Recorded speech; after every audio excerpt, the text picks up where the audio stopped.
이렇게 요한계시록 8장에 기록된 이 말씀을 통해서 하나님께서 주시는 은혜를 우리가 함께 나누기를 원합니다. 이 요한계시록 8장에는 드디어 일곱째 인을 떼는 장면이 기록이 되어 있습니다. 일곱째 인을 뗄 때 일곱 나팔이 나오게 됩니다. 그리고 일곱 나팔을 통해서 앞으로 일어나게 될 재앙에 대해서 말씀을 하고 있습니다. 여러분 8장 1절 2절을 보시면 일곱째 인을 떼실 때에 하늘이 반 시간쯤 고요하더니 내가 봄에 하나님 앞에 일곱 천사가 서 있어 일곱 나팔을 받았더라 라고 말씀을 합니다. 하나님께서는 여섯째 인까지 떼시고 마지막 때 자기 백성을 가려내시고 인을 치는 모습까지 보여주시고 난 뒤에 이제 반 시간쯤 고요하게 하심으로 일곱째 인을 기다리게 하십니다. 그리고 일곱째 인 뒤에 나오는 것은 일곱 나팔의 경고입니다. 앞으로 더 큰 환란이 이 땅에 일어나게 될 것을 경고하고 있는 것입니다. 그런데 여기서 우리가 주목해야 될 것이 하나 있습니다. 그게 뭐냐? 이 땅에 임하는 이 죄에 대한 심판과 재앙들이 그냥 우연히 일어나는 것이 아니라 이 땅에 있는 성도들의 기도를 통해서 이루어진다는 것을 보여주고 있습니다. 그래서 3절에서 5절까지 말씀을 여기 중간에 넣어 놓았습니다. 거기 3절에 보니까 또 다른 천사가 와서 제단 곁에 서서 금향로를 가지고 많은 향을 받았으니 이는 모든 성도의 기도와 합하여 보좌 앞 금제단에 드리고자 함이라. 향연이 성도의 기도와 함께 천사의 손으로부터 하나님 앞에 올라가는지라 라고 말씀을 하고 있습니다. 하나님께서 요한에게 보여주시는 것은 이 땅에서 성도들이 하는 기도가 하나님께 이 상달되어지는 모습을 이미지로 그림으로 지금 보여주고 있는 것입니다. 그 당시에 이 로마 황제에 의해서 핍박을 받는 성도들이 굴 속에 숨어서 예배를 드렸고요. 또 모여서 기도할 때마다 간절하게 기도했을 것입니다. 왜 성도들이 이런 삶을 살아야 되는가? 왜 말씀대로 성도들이 살아가는데 이런 고난과 핍박을 받아야 되는가? 왜 하나님께서는 저 악한 자들을 심판하지 않고 그냥 내버려 두시는가? 아마 고통 중에 하나님께 호소하며 이렇게 기도했을 것입니다. 마지막 때가 되어도 마찬가지입니다. 세상은 점점 악해지고 힘과 권력과 물질을 가진 자들이 성도들을 핍박하게 될 때 성도들은 믿음을 잃어버리지 않으려고 기도할 것입니다. 그런데 놀랍게도 이런 성도의 기도를 하나님께서 다 들으시고요. 그 성도의 기도를 통해서 응답하심으로 이 땅에 재앙이 임하게 된다는 것입니다. 그래서 여러분 거기 5절 말씀해 보시면 천사가 향로를 가지고 제단에 불을 담아다가 땅에 쏟음에 우레와 음성과 번개와 지진이 나더라 라고 말씀을 합니다. 하나님께서 성도의 기도를 들으시고 제단에 이 불, 그러니까 심판을 상징하는 불을 담아 땅에 쏟아버리니까 우레와 음성과 번개와 지진이 났다 이렇게 말씀을 하는데요. 여러분 이 모습은 출애굽기 19장 16절에 나오는 이 하나님의 임재의 모습입니다. 하나님께서 땅에 재앙을 내리신다는 것입니다. 그러므로 우리가 정말 믿음으로 기도하고 말씀대로 기도하고 호소하는 것들은 하나님께서 다 들으신다는 것을 여러분 기억할 수 있기를 바랍니다. 그리고 때가 되었을 때 하나님의 뜻을 따라서 이 땅에 심판이 임하게 된다는 것입니다.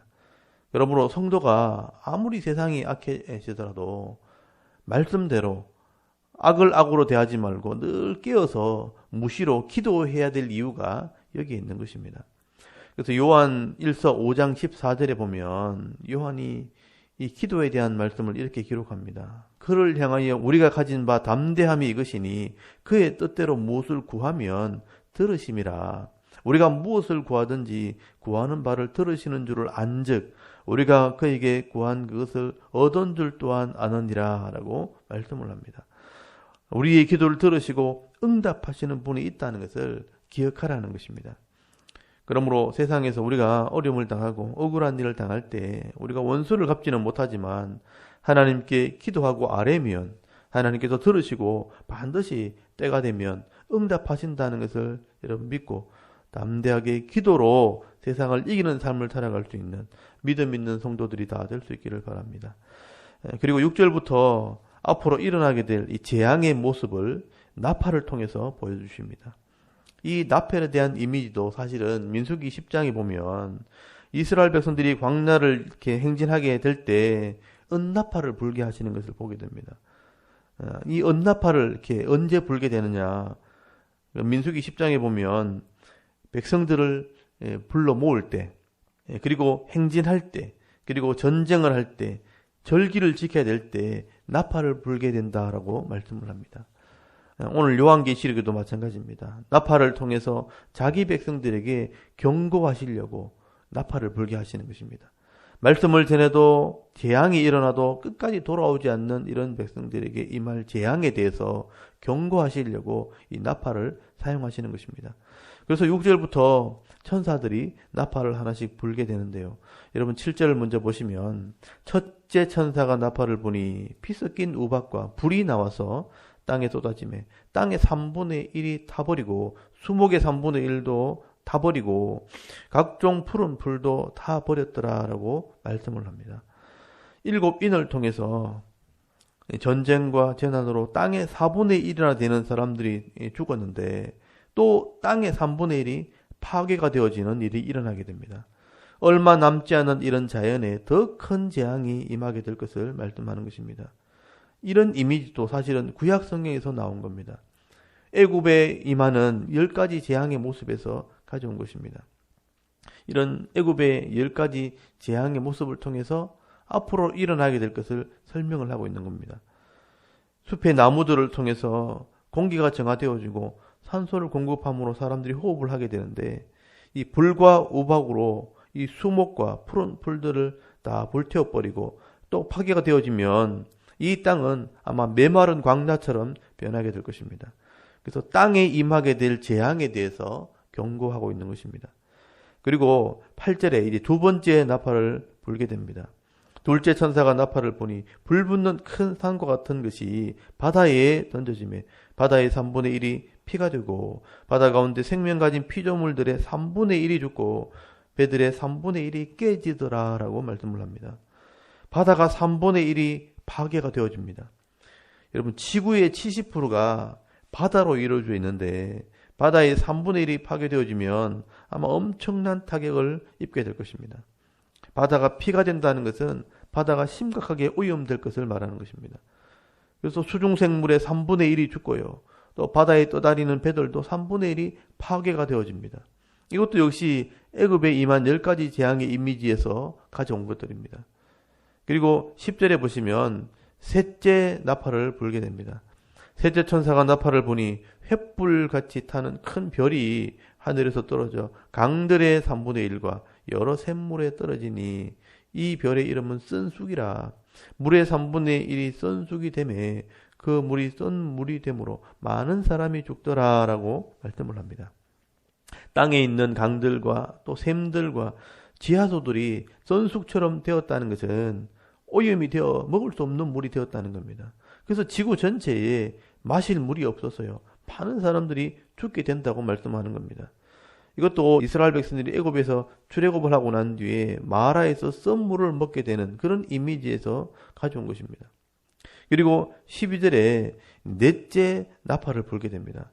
넷째 천사가 나팔을 보니 해 3분의 1과 달 3분의 1과 별들의 3분의 1이 타격을 받아 그 3분의 1이 어두워지니 낮 3분의 1은 비추임이 없고 밤도 그러하더라라고 말씀을 합니다.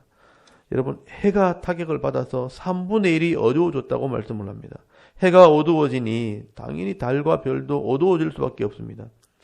이 지구는 태양의 빛을 통해서 많은 영향을 받게 되는데 3분의 1이 어두워졌다는 것은 태양계에 큰 영향을 받게 되었다는 것을 말씀하게 되는 겁니다. 그러나 중요한 것은 땅이나 바다나 강이나 태양이나 3분의 1만큼만 오염이 되거나 큰 타격을 받아서 많은 사람이 죽었다는 것은 완전한 심판이 아니라는 거예요. 이 말은 진짜 심판은 아직 남아있다는 것입니다. 그래서 이 마지막 심판까지 아직 뭔가 남아있다는 것을 광고를 하게 되는데요. 그래서 여러분 13절에 보시면 나머지 남아있는 나팔을 불기 전에 경고의 말씀을 전하게 됩니다. 13절에 보면 내가 또 보고 들으니 공중에 날아가는 독수리가 큰 소리로 이르되 땅에 사는 자들에게 화가 있으리니 이는 새 천사들이 부르야 할 나팔 소리가 남아있음이로다 하더라 라고 말씀을 하는 겁니다. 앞에서 불려진 이런 4개의 나팔은 이 땅의 3분의 1에 해당되는 이런 자연의 큰 재앙이 임했지만 아직 남아있는 이 3개의 나팔은 특별히 중요한 의미가 있다는 것을 지금 강조를 하기 위해서 날아가는 독수리를 통해서 지금 알려주고 있는 겁니다. 이 남아있는 3개의 나팔은 화가 있으리로다. 지금 광고를 하고 있는 겁니다. 앞으로 이 3개의 나팔이 하나씩 불려질 때마다 중요한 주제를 다루게 되는데요. 마지막으로 이 불신자들에게 돌아올 기회를 주는 것과 또 먼저 실족했던 유대인들이 마지막으로 돌아오게 되는 문제를 남아있는 나팔을 통해서 설명을 하게 됩니다. 그리고 더 이상 돌아올 사람이 없게 되어지면 남아있는 이런 불신자들을 심판하러 이제 주님이 오시게 될 거다. 이게 마지막 심판입니다. 그리고 주의 재림입니다. 앞으로 남은 이 3개의 나팔 속에 이런 내용들이 담겨져 있는 겁니다.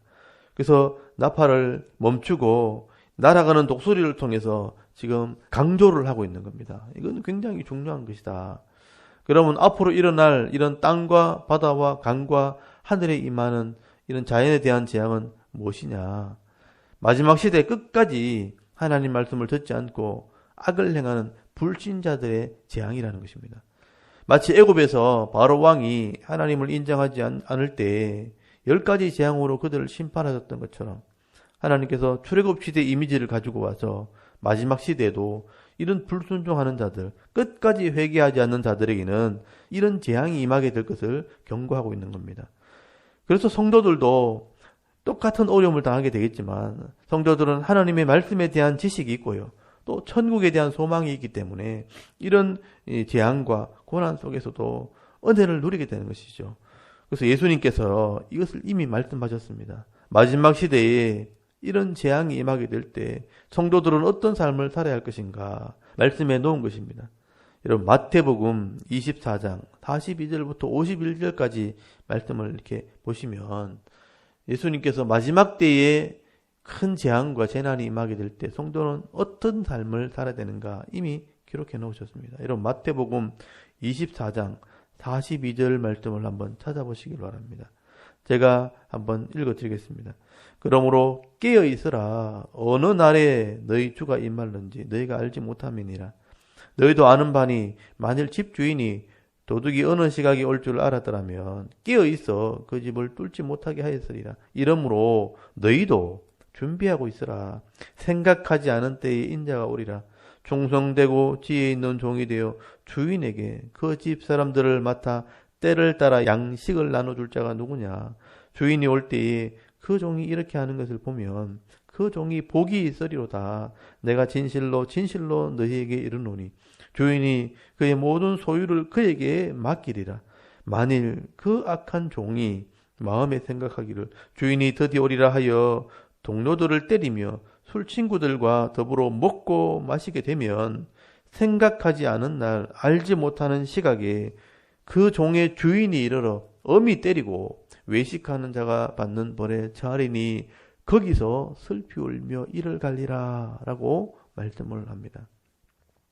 여러분 이 7 나팔이 불려지는 시대에 정말 마지막 종말의 시대를 말하는 겁니다. 환경적으로는 땅과 바다와 강과 하늘이 3분의 1이 기능을 잃어버릴 정도로 큰 타격을 입게 될 것입니다. 이렇게 되었을 때 힘 있는 사람들은요 살아남기 위해서 온갖 악을 행하게 될 것이고 우상과 귀신을 믿는 사람들은 더 열심히 자기 우상과 귀신을 섬기게 될 것입니다. 이럴 때 성도들이 영적으로 고통을 받게 되는 이야기가 나오는데 나중에 여러분 요한계시록 12장에서 13장에 보시면 이런 모습들이 설명이 되어 있습니다. 여러분 이럴 때 성도들은 그 혼란한 시대에 과연 어떤 삶을 살아야 될 것인가. 오늘 마태복음 24장에 예수님께서 주인의 집의 사람들을 맡아서 양식을 나눠주는 사람이 되라 라고 말씀을 하고 있습니다. 마지막 시대에 주인의 집 사람, 이 성도들을 맡아서 양식을 나눠주는 사명이 있다는 겁니다. 여러분, 이 양식도 육적인 양식을 나눠줄 수도 있고 영적인 양식을 나눠줄 수도 있는 것입니다.